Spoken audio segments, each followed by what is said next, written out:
ಜೈ ಶ್ರೀರಾಮ್. ನಮಸ್ಕಾರ ಸ್ನೇಹಿತರೆ. 2025ನೇ ಇಸವಿಯ ಫೆಬ್ರವರಿ ತಿಂಗಳಿನ ಸಿಂಹ ರಾಶಿ ಮತ್ತು ವೃಶ್ಚಿಕ ರಾಶಿಯವರ ಮಾಸ ಭವಿಷ್ಯ ಹೇಗಿದೆ ಅಂತ ನೋಡೋಣ. ಅದಕ್ಕೂ ಮುನ್ನ ಸ್ನೇಹಿತರೆ, ಯಾರೆಲ್ಲ ಈ ವಿಡಿಯೋನ ನೋಡ್ತಾ ಇದ್ದೀರಾ ದಯವಿಟ್ಟು ಲೈಕ್ ಮಾಡಿ, ಶೇರ್ ಮಾಡಿ, ಸಬ್ಸ್ಕ್ರೈಬ್ ಮಾಡ್ಕೊಳ್ಳಿ. ಮತ್ತು ಸ್ನೇಹಿತರೆ, ಈ ವಿಡಿಯೋ ಮೇಲೆ ನಿಮ್ಮ ಅನಿಸಿಕೆ ಮತ್ತು ಅಭಿಪ್ರಾಯಗಳನ್ನು ನನಗೆ ಕಾಮೆಂಟ್ ರೂಪದಲ್ಲಿ ತಿಳಿಸಿ.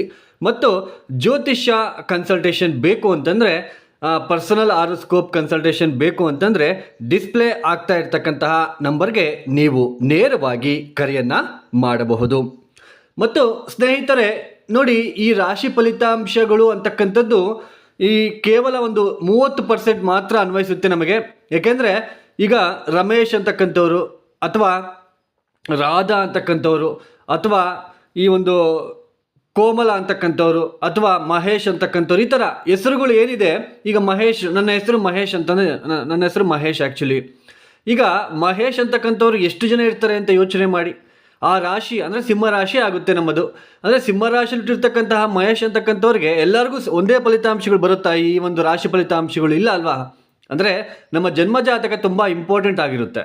ನಾವು ಹುಟ್ಟಿರ್ತಕ್ಕಂತಹ ಡೇಟ್ ಆಫ್ ಬರ್ತು, ಟೈಮಿಂಗ್ಸು ಆಧಾರದ ಮೇಲೆ ನಾವು ಏನು ಪಡ್ಕೊಂಬಂದಿರ್ತೀವೋ ಆ ಒಂದು ಕರ್ಮಗಳನ್ನು ಅನುಭವಿಸ್ತಕ್ಕಂಥದ್ದು, ಅಥವಾ ದಶಾಭುಕ್ತಿಗೆ ಅನುಸಾರವಾಗಿ ಒಳ್ಳೆಯ ಫಲಿತಾಂಶನ ಅಥವಾ ಕೆಲವೊಂದು ಬೇಡದೇ ಇರತಕ್ಕಂತಹ ಒಂದು ಕೆಟ್ಟ ಫಲಿತಾಂಶಗಳನ್ನು ನಾವು ಅನುಭವಿಸ್ಬೇಕಾಗುತ್ತಾ, ಇದೆಲ್ಲ ನಾವು ಅದರ ಒಂದು ಆರೋಸ್ಕೋಪ್ ಮೇಲೆ ನಾವು ನೋಡ್ತಾ ಹೋಗಬೇಕಾಗುತ್ತೆ. ರಾಶಿ ಫಲಿತಾಂಶಗಳು ಅಂತಕ್ಕಂಥದ್ದು ಕೇವಲ 30% ಮಾತ್ರ ಸ್ನೇಹಿತರೆ. ಸೊ ಇದನ್ನು ನಾನು ನಿಮಗೆ ಯಾಕೆ ಹೇಳ್ತಾ ಇದ್ದೀನಿ ಅಂದರೆ, ಬರೀ ರಾಶಿ ಫಲಿತಾಂಶಗಳನ್ನೇ ನೀವು ನೋಡ್ಕೊತಾ ಹೋಗ್ತಾ ಇದ್ದೀರಾ. ಸೊ ಅದಕ್ಕೋಸ್ಕರ ಮತ್ತೆ ಮತ್ತೆ ಹೇಳ್ತಾ ಇದ್ದೀನಿ, ಒಬ್ಬ ವ್ಯಕ್ತಿ ಹೆಸರು ಒಂದು ಹೆಸರು ಇದೆ ಅಂತಂದರೆ ಆ ರಾಶಿಯಲ್ಲಿ ಇಟ್ಟಿರ್ತಕ್ಕಂಥವ್ರು ಬೇಕಾದಷ್ಟು ಜನ ಅದೇ ಹೆಸರನ್ನು ಇದ್ದೇ ಇರ್ತಾರೆ. ಅವ್ರಿಗೂ ಕೂಡ ಅವರೆಲ್ಲರಿಗೂ ಕೂಡ ಸೇಮ್ ಫಲಿತಾಂಶಗಳು ಸಿಗುತ್ತಾ? ಇಲ್ಲ ತಾನೇ? ಯೋಚನೆ ಮಾಡಿ. ಸೊ ನಿಮ್ಮ ಜನ್ಮಜಾತಕ ತುಂಬ ಮುಖ್ಯವಾಗಿರುತ್ತೆ.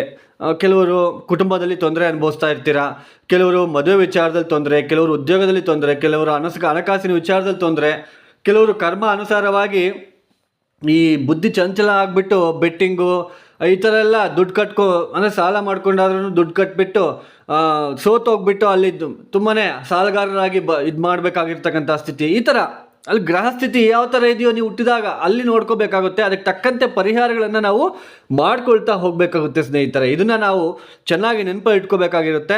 ಹಾಗಾದರೆ ಬನ್ನಿ ಸ್ನೇಹಿತರೆ, ಇದೇ 2025ನೇ ಇಸವಿಯ ಫೆಬ್ರವರಿ ತಿಂಗಳಿನ ಸಿಂಹ ರಾಶಿಯವರ ಮಾಸ ಫಲಿತಾಂಶಗಳು ಹೇಗಿದೆ ಅಂತ ನೋಡೋಣ. ಈ ಸಿಂಹ ರಾಶಿಯವರಿಗೆ ಫೆಬ್ರವರಿ ತಿಂಗಳಿನಲ್ಲಿ ನೋಡಿ, ಮೊದಲ 2 ವಾರಗಳು ಅಂದರೆ ಫೆಬ್ರವರಿ 1ನೇ ತಾರೀಕಿನಿಂದ ಸಾಮಾನ್ಯವಾಗಿ 18ನೇ ತಾರೀಕಿನ ತನಕನೂ ಕೂಡ ಸ್ವಲ್ಪ ಪರವಾಗಿಲ್ಲ, ಮಿಶ್ರ ಫಲಿತಾಂಶಗಳು ಸಿಗ್ತಾ ಇರುತ್ತೆ. ಉದ್ಯೋಗದಲ್ಲಿ ಕೂಡ ಸ್ವಲ್ಪ ಶ್ರಮ ಅಧಿಕ ಆಗ್ತಾ ಇರುತ್ತೆ. ಕೆಲವೊಂದು ಸಲ ಯೋಚನೆ ಮಾಡಬೇಕಾಗುತ್ತೆ, ನೀವು ಉದ್ಯೋಗ ಬಿಡಬೇಕಾ ಬೇಡವಾ ಅಂತ ಸ್ವಲ್ಪ ಯೋಚನೆ ಮಾಡಿ ಮುಂದುವರಿಯೋದು ಉತ್ತಮ. ಉದ್ಯೋಗದಲ್ಲಿ ಮಾತ್ರ ಸ್ಟ್ರೆಸ್ ಜಾಸ್ತಿ ಆಗಿರುತ್ತೆ, ಅಂದರೆ ಕೆಲಸದ ಒತ್ತಡಗಳು ಜಾಸ್ತಿ ಆಗ್ತಾ ಹೋಗುತ್ತೆ. ಮತ್ತು ಇಲ್ಲಿ ಹಣಕಾಸಿನ ವಿಚಾರದಲ್ಲಿ ಸಾಮಾನ್ಯವಾಗಿರುತ್ತೆ ಅಂತಲೇ ಹೇಳ್ಬೋದು. ಸ್ವಲ್ಪ ಹಣಕಾಸಿನ ವಿಚಾರದಲ್ಲಿ ಸ್ವಲ್ಪ ಸಾಮಾನ್ಯವಾಗಿರುತ್ತೆ. ಖರ್ಚುಗಳು ಜಾಸ್ತಿ ಆಗಿರೋದ್ರಿಂದ ಸ್ವಲ್ಪ ಹಣಕಾಸಿನ ವಿಚಾರದಲ್ಲಿ ಸಾಮಾನ್ಯವಾಗಿರುತ್ತೆ ಅಂತಲೇ ಹೇಳ್ಬೋದು. ಇನ್ನು ಆಸ್ತಿ ವಿಚಾರದಲ್ಲಿ, ಆಸ್ತಿ ತಗೋಬೇಕು, ಮನೆ ವಿಚಾರ, ಮತ್ತು ಈ ಒಂದು ಹೊಲ ವಿಚಾರ, ವಾಹನದ ವಿಚಾರದಲ್ಲಿ ನಿಮಗೆ ಈ ತಿಂಗಳು ಸ್ವಲ್ಪ ಅನುಕೂಲಕರವಾಗಿರ್ತಕ್ಕಂತಹ ಫಲಿತಾಂಶಗಳು ಕಾದಿರುತ್ತೆ ಅಂತಲೇ ಹೇಳ್ಬೋದು. ಮತ್ತು ಈ ಮುಖ್ಯವಾಗಿ ಇಲ್ಲಿ ಏನಾಗುತ್ತೆ ಅಂತಂದರೆ, ಈ ಸಿಂಹರಾಶಿಯವರಿಗೆ ಈ ತಿಂಗಳಿನಲ್ಲಿ ವ್ಯಾಪಾರ ಕ್ಷೇತ್ರದಲ್ಲಿ ಇರ್ತಕ್ಕಂಥವ್ರಿಗೆ ಸ್ವಲ್ಪ ತೊಂದರೆದಾಯಕವಾಗಿರ್ತಕ್ಕಂಥ ಸ್ಥಿತಿನೇ ತೋರಿಸ್ತಾ ಇದೆ. ಯಾವಾಗ ಫೆಬ್ರವರಿ 18ನೇ ತಾರೀಕಿನ ತನಕ ಸ್ವಲ್ಪ ಸಾಮಾನ್ಯವಾಗಿರುತ್ತೆ. ಅದಾದ ನಂತರ ವ್ಯಾಪಾರದಲ್ಲಿ ಇರ್ತಕ್ಕಂಥವ್ರಿಗೂ, ಆರೋಗ್ಯದಲ್ಲೂ ಕೂಡ, ಮತ್ತು ಈ ಒಂದು ವೃತ್ತಿ ಮಾಡ್ತಕ್ಕಂಥವ್ರು ಅಂದರೆ ಕೆಲಸ ಮಾಡ್ತಕ್ಕಂಥವ್ರು ಅವ್ರಿಗೂ ಕೂಡ ಸ್ವಲ್ಪ ತೊಂದರೆದಾಯಕವಾಗಿರ್ತಕ್ಕಂತಹ ಸ್ಥಿತಿನೇ ಕಾಣಿಸ್ತಾ ಇರುತ್ತೆ. ಹಣಕಾಸಿನ ವಿಚಾರದಲ್ಲಿ ಈ ತಿಂಗಳು ಪೂರ್ತಿಯಾಗಿ ಒಟ್ಟಾರೆ ಹೇಳಬೇಕಂದ್ರೆ ಸಾಮಾನ್ಯವಾಗಿರ್ತಕ್ಕಂತಹ ಸ್ಥಿತಿನೇ ಕಾಣಿಸ್ತಾ ಇದೆ. ಇನ್ನು ಮೊದಲ 18 ದಿನಗಳು ಮಾತ್ರ ನಿಮಗೆ ಸಾಮಾನ್ಯವಾಗಿರುತ್ತೆ. ಸಾಮಾನ್ಯ ಅಂದರೆ ಯಾವುದೇ ರೀತಿ ತೊಂದರೆ ಇಲ್ದಂಗೆ ಸರ್ವೇ ಸಾಮಾನ್ಯವಾಗಿ ಜೀವನ ನಡ್ಕೊಂಡು ಹೋಗ್ತಾ ಇರುತ್ತೆ. ಬಟ್ ಫೆಬ್ರವರಿ 18ನೇ ತಾರೀಕಿನ ನಂತರ ಈ ಸಿಂಹ ರಾಶಿಯವರಿಗೆ ನೋಡಿ, ಸ್ವಲ್ಪ ನರದೌರ್ಬಲ್ಯ, ಸ್ವಲ್ಪ ಯುರಿನರಿ ಪ್ರಾಬ್ಲಮ್ಮು, ಮತ್ತು ಈ ಒಂದು ಗಂಡ ಹೆಂಡತಿರಲ್ಲಿ ಸ್ವಲ್ಪ ಜಗಳಗಳು ಉಂಟಾಗ್ತಕ್ಕಂಥದ್ದು. ಆಮೇಲೆ ನಿಮ್ಮ ಹೆಂಡತಿ ಅಥವಾ ಗಂಡನ ಮನೆಯವರು, ಏನು ಕ್ಲೋಸ್ ರಿಲೇಷನ್ಸ್ ಅಂತ ಹೇಳ್ತೀವಲ್ವ, ನಿಮ್ಮ ಗಂಡ ಆಗಿರ್ಬೋದು, ನಿಮ್ಮ ಗಂಡನ ಕಡೆ ವ್ಯಕ್ತಿಗಳು, ಅವರೇ ಕ್ಲೋಸ್ ರಿಲೇಷನ್ಸು. ಸೊ ಅವರ ಜೊತೆ ನಿಮಗೆ ಭಿನ್ನಾಭಿಪ್ರಾಯ ಆಗಿರ್ಬೋದು, ಅಥವಾ ಅವರಿಂದ ನಿಮಗೆ ಅಪವಾದಗಳು ಏನಾದರೂ ಬರುವ ಒಂದು ಸಾಧ್ಯತೆಗಳು ಹೆಚ್ಚಾಗಿ ಕಂಡು ಬರ್ತಾ ಇರುತ್ತೆ ಅಂತಲೇ ಹೇಳ್ಬೋದು. ಆಮೇಲೆ ಇಲ್ಲಿ ಏನಾಗುತ್ತೆ ಅಂತಂದರೆ, ಇಲ್ಲಿ ಈ ಜೂಜಾಡೋದು ಅಥವಾ ಈ ರೇಸ್ ಅಥವಾ ಇದರಿಂದ ಸ್ವಲ್ಪ ಧನ ನಷ್ಟ ಕೂಡ ಆಗ್ತಕ್ಕಂಥ ಸಾಧ್ಯತೆಗಳು ಇರುತ್ತೆ. ಯಾಕೆಂದರೆ ಶುಕ್ರ ಅಷ್ಟಮ ಸ್ಥಾನದಲ್ಲಿ ರಾಹುವಿನ ಜೊತೆ ಕೂತ್ಕೊಂಡಿರ್ತಕ್ಕಂಥದ್ದು. ಸ್ವಲ್ಪ ಈ ಜೂಜಾಡೋದಕ್ಕೆಲ್ಲ ಹೋಗಬೇಡಿ. ಸ್ವಲ್ಪ ಕ್ಲೋಸ್ ರಿಲೇಷನ್ಸ್, ನೀ ಸಿಂಹರಾಶಿಯಲ್ಲಿ ಹುಟ್ಟಿರ್ತಕ್ಕಂಥ ಸ್ತ್ರೀಯರಾಗಿದ್ದರೆ ನಿಮ್ಮ ಗಂಡನ ಒಂದು ಕಡೆಯವರಿಂದ ನೀವು ಅವ್ರು ಏನೇ ಮಾತಾಡಿದ್ರು ನೀವು ಸುಮ್ಮನೆ ಇರೋದಕ್ಕೆ ಪ್ರಯತ್ನ ಮಾಡಬೇಕಾಗುತ್ತೆ. ಅದೇ ಸಿಂಹರಾಶಿ ಹುಟ್ಟಿರ್ತಕ್ಕಂಥ ಪುರುಷರಾದರೆ ನಿಮ್ಮ ಹೆಂಡತಿ ಕಡೆಯಿಂದ ವ್ಯಕ್ತಿಗಳು, ಅವರ ಅಕ್ಕ ಅಥವಾ ಅವರ ಈ ಥರ ಕ್ಲೋಸ್ ರಿಲೇಷನ್ಸ್ ಯಾರು ಇರ್ತಾರೆ ಅವರಿಂದ ನಿಮಗೆ ಏನಾದರೂ ಒಂದು ಮಾತು ಬಂದ್ರೂ ಕೂಡ ಸ್ವಲ್ಪ ಸಮಾಧಾನವಾಗಿದ್ದರೆ ಏನೂ ಆಗೋದಿಲ್ಲ. ಇಲ್ಲ ಅಂದರೆ ಸ್ವಲ್ಪ ಜಗಳಗಳು ಹೆಚ್ಚಾಗ್ತಕ್ಕಂಥ ಒಂದು ಸಾಧ್ಯತೆಗಳು ಕಂಡು ಬರ್ತಾ ಇರುತ್ತೆ ಈ ಸಿಂಹರಾಶಿಯವರಿಗೆ. ಅಂದರೆ ಈ ತಿಂಗಳಿನಲ್ಲಿ ಸ್ವಲ್ಪ ಸೈಟ್ ವ್ಯವಹಾರ ಅಥವಾ ಮನೆ ತಗೋಬೇಕು, ಇದೆಲ್ಲನೂ ಕೂಡ ಫೆಬ್ರವರಿ 15-18 ತಾರೀಕಿನ ತನಕ ಪರವಾಗಿಲ್ಲ. ಅದಾದ ನಂತರ ಸ್ವಲ್ಪ ಒತ್ತಡಗಳು ಜಾಸ್ತಿ ಆಗ್ತಾ ಹೋಗುತ್ತೆ ಅಂತಲೇ ಹೇಳ್ಬೋದು ಸ್ವಲ್ಪ ಸಿಂಹರಾಶಿಯವರಿಗೆ. ಇನ್ನು ಹಣಕಾಸಿನ ವಿಚಾರದಲ್ಲೂ ಕೂಡ ಸ್ವಲ್ಪ ನಿಮಗೆ ತೊಂದರೆದಾಯಕವಾಗಿರ್ತಕ್ಕಂಥ ಸ್ಥಿತಿ ಉಂಟಾಗ್ತಾ ಹೋಗುತ್ತೆ ಫೆಬ್ರವರಿ 18ನೇ ತಾರೀಕಿನ ನಂತರ.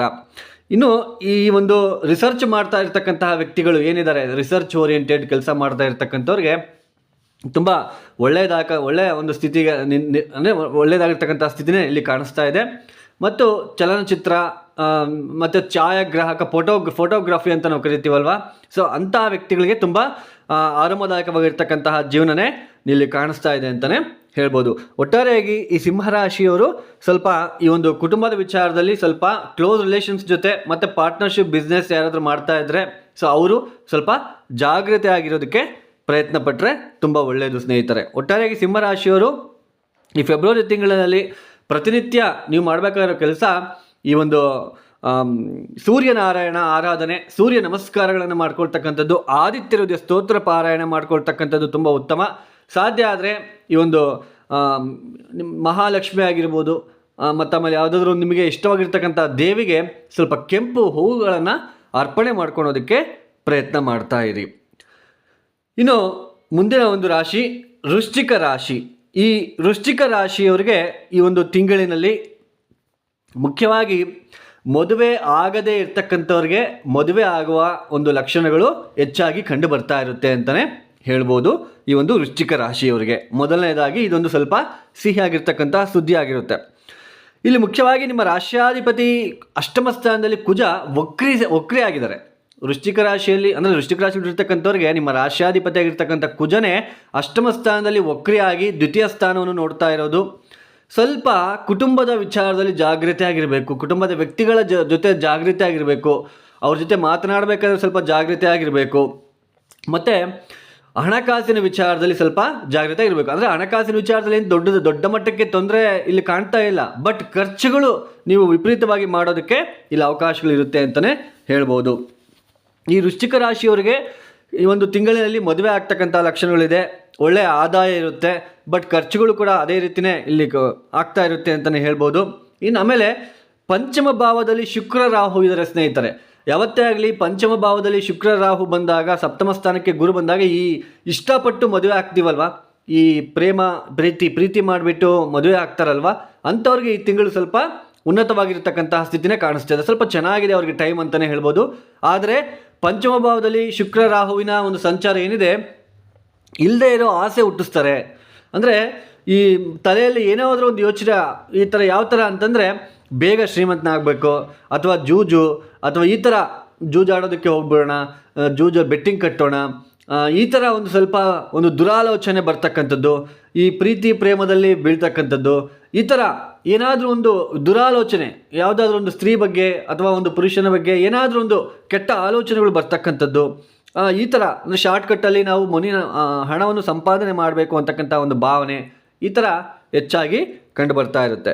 ಇನ್ನು ವೃಶ್ಚಿಕ ರಾಶಿಯಲ್ಲಿ ಹುಟ್ಟಿರ್ತಕ್ಕಂಥ ಸ್ತ್ರೀಯರಿಗೆ ಈ ತಿಂಗಳಿನಲ್ಲಿ ಸ್ವಲ್ಪ ಹೊಟ್ಟೆ ನೋವಿನ ಸಮಸ್ಯೆಗಳು ಕಂಡು ಬರ್ತಾ ಇರುತ್ತೆ. ಸ್ವಲ್ಪ ಈ ಒಂದು ಶುಕ್ರ ರಾಹುವಿನ ಒಂದು ಸಂಚಾರದಿಂದ ಸ್ವಲ್ಪ ಹೊಟ್ಟೆ ನೋವಿನ ಸಮಸ್ಯೆ ಈ ಥರ. ಮತ್ತು ಪ್ರೆಗ್ನೆಂಟ್ ಸ್ತ್ರೀಯರು ಏನಿದ್ದಾರೆ ಅವ್ರು ಸ್ವಲ್ಪ ಊಟದ ಕಡೆ ಗಮನ ಕೊಡಿ, ಟೈಮ್ ಟು ಟೈಮ್ ಊಟ ಮಾಡ್ಕೊಳೋದಕ್ಕೆ ಪ್ರಯತ್ನ ಪಡಿ.